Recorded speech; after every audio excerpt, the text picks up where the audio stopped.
សម្លៀកបំពាក់ខ្មែរតាមសម័យកាលបុរេប្រវត្តិចាប់ពី 6000 ឆ្នាំដល់ 7000 ឆ្នាំមុនគ្រិស្តសករាជ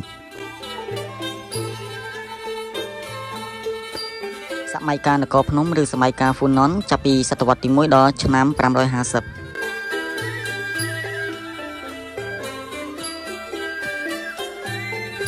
សម័យកាលចេនឡាចាប់ពីឆ្នាំ 550 ដល់ឆ្នាំ 802សម័យកាលមហានគរចាប់ពីឆ្នាំ 802 ដល់ឆ្នាំ 1431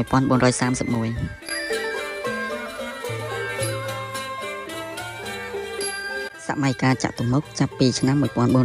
1432 ដល់ឆ្នាំ 1525សម័យកាលលង្វែកចាប់ពីឆ្នាំ 1526 ដល់ឆ្នាំ 1603សម័យកាលឧដុង្គចាប់ពីឆ្នាំ 1620 ដល់ឆ្នាំ 1862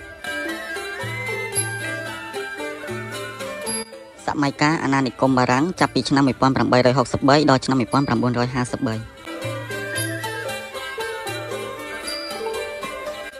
ម័យកាលសង្គមរាស្ត្រនិយមចាប់ពីឆ្នាំ 1954 ដល់ឆ្នាំ 1974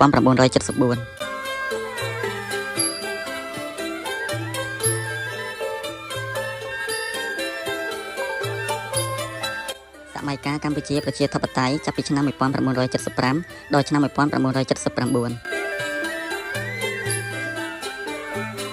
សម័យកាលរដ្ឋកម្ពុជាចាប់ពីឆ្នាំ 1989 ដល់ឆ្នាំ 1993